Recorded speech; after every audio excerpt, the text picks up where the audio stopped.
in the morning, there might already be a video out there of that monster block, big time block at a big time. Basically pin that sucker to the backboard. So that one block was huge for KK. That block is the moment everyone is going to clip and replay tonight. It is not the reason the Indiana Fever survived Phoenix. It was good. Every win feels good, but come on. We know the history between the Indiana Fever and the Phoenix Mercury. We understand that. We know that we lost the game last night. About 90 seconds into this stream, the host says something almost in passing. We know the history here. He is talking about Indiana and Phoenix, two teams that have now played each other 3 times in 6 weeks thanks to an unbalanced schedule this season, split a game apiece before tonight, and produced a second meeting that turned into one of the ugliest controversies the WNBA dealt with all year. This was the last scheduled meeting between these two teams in 2026. That story is not finished. Stick around because we are coming back to it once the box score is fully on the table, and it is a better payoff than any single highlight from tonight. The game we should have won against the Sparks. You needed this win, and you fought Indiana Fever down to the wire. You made the big plays, and hey, you got the win. 92 Indiana, 89 Mercury, and boy, what a finish it. 92-89. Second game of a back-to-back on the road, closing out a 4-game Western Conference trip against a Mercury team that had already made Indiana's life difficult twice this season. Caitlin Clark did not suit up. She has been managing an ongoing back issue that flared up in that same controversial late June meeting with Phoenix, and with the road trip wrapping up, the staff chose to rest her for this second leg rather than risk a setback heading into the stretch run. She had returned from that injury just one night earlier against the Los Angeles Sparks, playing in short bursts of about 3 minutes at a time and finishing with 9 points in a 106-92 loss. Ty Harris and Damiris Dantas each scored in double figures off Indiana's bench in that same loss, a small preview of what was coming the next night. Aaliyah Boston almost did not play either. She sat out that same Sparks loss entirely with a lower leg injury and was still officially listed as questionable heading into Thursday night in Phoenix. She got the green light to play, and her final stat line does not read like a player who was a game-time decision less than a day earlier. So here we see it. First quarter, Indiana scored 28 points, Phoenix 24. Then we got to the second quarter where we tend to struggle, and it was only 19 points for Indiana and Phoenix 29 points. Then in the third quarter, Indiana started out slowly, really slowly, but then picked it up, ended up with 22 in that quarter and held Phoenix to 15 only, the lowest in the game. And then the fourth quarter, boy, it was a battle between these two teams.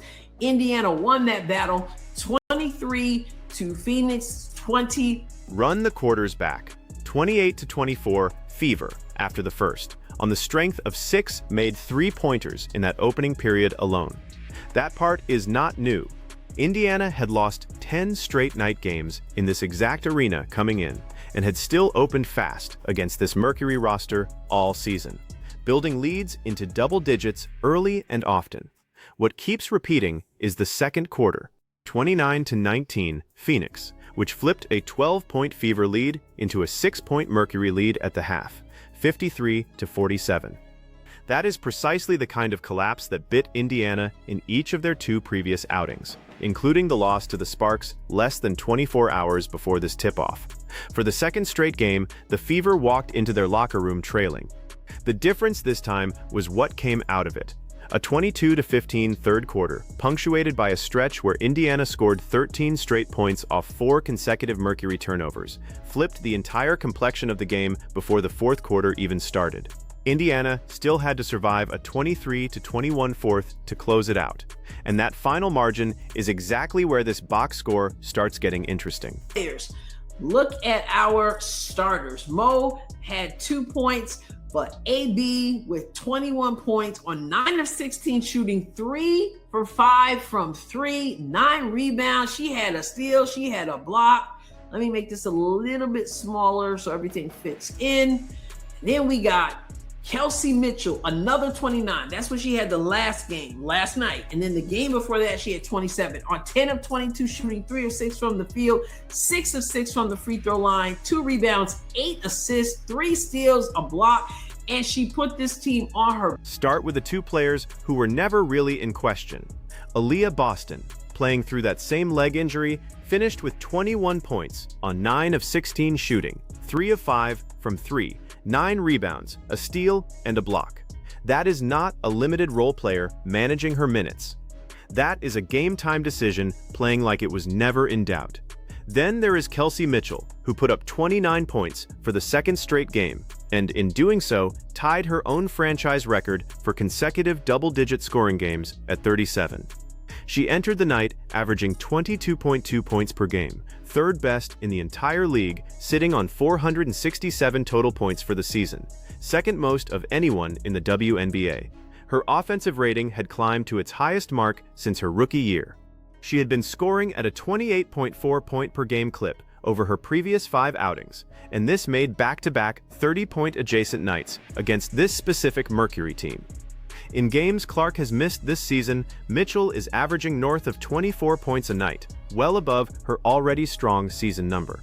With Clark in and out of the lineup for most of this season, Mitchell has effectively become Indiana's primary ball handler on top of being its leading scorer, a workload most guards in this league are never asked to carry for this long. Then you had Ty Harris, who came up big, hit some big shots, 15 points, 6 of 8 from the field, 3 of 4 from 3, a rebound, 5 assists, 2 steals, and a block. That workload question is exactly why Ty Harris's 15 points matter more than they look on paper. 6 of 8 from the field, 3 of 4 from 3, 5 assists, 2 steals, a block. Harris started at point guard tonight in Clark's place, a backcourt spot this roster has had to fill by committee for most of the season, and she opened the scoring for either team with an early three-pointer barely a minute into the game before Phoenix had even found its footing. A guard who can hit that kind of efficiency while also getting into passing lanes on defense is not a small development for a team trying to hold its position in a crowded Eastern Conference race without its best player available on a nightly basis. And then Sophie gave us 9 points. The shooting percentage wasn't good, but she played big. 4 of 4 from the free throw line, and 2 of them were at the end of the game, and we needed both of them. And she just stepped up big. And before that, she ended up on the floor because she was barreled into by Kahleah Copper, and that was a foul, and we were in the bonus, and then we just sealed the deal right there. Big time, Sophie. 9 points, also 2 rebounds and 2 assists. And now here is where the game got physical, and where the history the host mentioned earlier starts creeping back in. Sophie Cunningham finished with 9 points on an ugly shooting night overall, but 4 for 4 from the free throw line. 2 of those makes coming in the final minutes when Indiana needed every possession to count. Before that trip to the line, she was on the floor after getting run into hard by Kahleah Copper, a foul that put Indiana into the bonus and set up exactly the free throws that helped seal the win. Copper is the one player on this Mercury roster capable of matching Mitchell shot for shot. She came in averaging over 20 points a game, 4th most in the WNBA, and had scored 20 or more in 5 consecutive appearances, part of an 8-game stretch where she averaged better than 26 points a night. She also came into this game with 5 technical fouls on the season, 3 away from an automatic 1-game suspension under league rules, a number her own head coach has publicly acknowledged the team is watching closely because they cannot afford to lose her over something avoidable. This is not a team that plays soft, and Cunningham getting barreled into in the final minutes was the clearest sign of that all night. 12 and 12 turnovers. We only gave up 9 points off turnovers. They gave us 25 points off of turnovers, so we made them pay for their mistakes. We got 9 fast break points, they got 4. We got 32 points in the paint, they got 42. The stat that actually explains the final score, though, has nothing to do with any single player. Both teams turned the ball over 12 times apiece. Indiana gave up 9 points off of those turnovers. Phoenix gave up 25. That 16-point swing, more than anything else in this box score, is the story of a short-handed roster refusing to let one bad possession turn into 3 easy points for the other team. The Fever also outscored Phoenix 9-4 on the fast break, even while getting outscored 32-42 in the paint, which tells you Indiana won this game away from the rim rather than at it. They shot a clean 10 for 10 from the free throw line against Phoenix's 8 for 10, and out-rebounded the Mercury 30-27 with a 4-1 edge in blocked shots. Both teams even finished with an identical 27 three-point attempts, but Indiana made one more of them, 12-11, at a slightly better percentage across the board. None of that happens without the rest of the lineup doing the less glamorous work. Lexie Hull added 10 points on an efficient 4 of 6 shooting, including 2 triples, in 18 minutes off a bench roll that shifted around the injury report all week. Raven Johnson chipped in 6 points, 6 rebounds, 2 assists, and a steal, and Monique Billings, starting alongside Boston up front, finished with only 2 points but stayed attached to Phoenix's bigs all night in a role that never shows up on a highlight reel. Well, their largest lead was 10. We led 55% of the time, although it didn't feel like it because our heart in the chat was sounding a lot like this. Yeah. So that was tough, but yes, we led 55% of the time to their 38. It was indeed. Indiana led for 55% of the game to Phoenix's 38, and if you watched any of it live, that number probably sounds too generous. It never felt like a 55% kind of night. The largest Fever lead was 12 points. The largest Mercury lead was 10. Neither team ever pulled fully away, which is exactly the kind of game that turns a coach's post-game notes into a lecture about staying engaged possession by possession, because a 12-point cushion or a 10-point deficit meant almost nothing until the final few minutes decided it. Even the smaller hustle numbers back that up. Indiana finished with 12 deflections to Phoenix's 10, a stat that never makes a highlight package but tends to show up in exactly the kind of 1 or 2 possession swings that decided this one. And as I understand, we're done with Phoenix. We win that series. We got 1 at home and 1 on the road, and we sucked the life out of them right there at the end, because while AT was doing her smirking as she does throughout the game and down the stretch, we ended up doing our winning. And love to see this team cheer one another on. CC obviously sat out of this game. She was on a minutes restriction last game. She's there on the bench, just totally into it. Here is the history everyone kept alluding to. 2.5 weeks earlier, on June 24th, these same 2 teams played a game that had nothing to do with basketball by the time it ended. Alyssa Thomas made hard, forceful contact with Caitlin Clark's throat while Clark was on the ground. No foul was called live, and the league's post-game review upgraded the play to a flagrant 2, handing Thomas a 1-game suspension and a fine.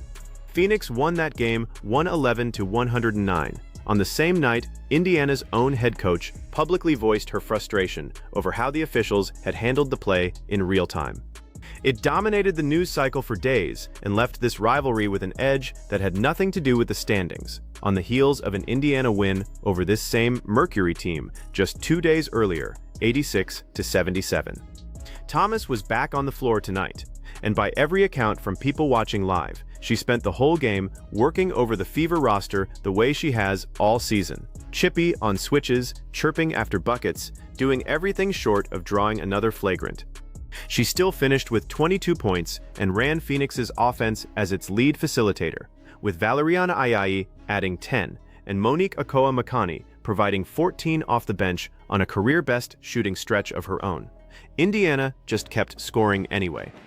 Winning this finale means the Fever take the season series 2-1, on the road without their best player against the exact team and the exact player at the center of the ugliest incident of their year. Caitlin Clark watched the whole second half from the bench, still working her way back from that back injury. And by every description, she was locked in, cheering possessions the same way her teammates were cheering for her recovery. That is not a small detail in a game like this one. The biggest thing for me is the no-quit spirit. Not backing down, not giving up, not tucking their tail, just saying, okay, we got ourselves in a hole, so you know what? Let's get ourselves out of it. And that's exactly what they did by making big. Which brings you to the actual takeaway, the one the host landed on once he calmed down enough to stop talking about cookies and hoodies. No quit spirit, not backing down, not tucking tail, just deciding that a hole is something you dig yourself out of, one defensive stop at a time. Remember that block from the opening clip, the one we said was not the reason Indiana won. It came from a bench player who did not score a single point all night, finishing instead with 5 rebounds, an assist, and that one emphatic block pinned to the backboard. That is what no-quit spirit actually looks like in a box score. It is not a stat line. It is a role player doing the unglamorous job so that Mitchell, Boston, and Harris get to be the ones finishing possessions. Say what you want about how clean this win was. 50% shooting for both teams, 18 Fever assists against 23 for Mercury, a paint scoring deficit of 10 points. None of it was pretty. All of it ended with Indiana up 3 points when the clock hit 0, and that is the only column that actually counts in the standings. And we got the win. We got the win. And it's on to Sunday, God willing, against the Aces. Let's go, Fever. This is the quick version. It's late. And I said, while I'm all pumped up and still sitting here, let's talk about it. So you make sure you follow the Indiana Fever on social media so you can see some of the highlights, because there are some highlights to be seen. I'll catch you next time. Indiana improves to 13 wins and 9 losses. Phoenix falls to 8-15, and with DeWanna Bonner having become just the 3rd player in WNBA history to reach 8,000 career points earlier in the week, that milestone is likely the only thing anyone remembers from the Mercury's side of this series by season's end. The Fever head home to host Las Vegas on Sunday, one of the best records in the league at 15 wins and 6 losses, still without Clark on any firm timeline, still leaning on Harris, Boston, and Mitchell to carry a rotation this thin through the toughest stretch of the schedule.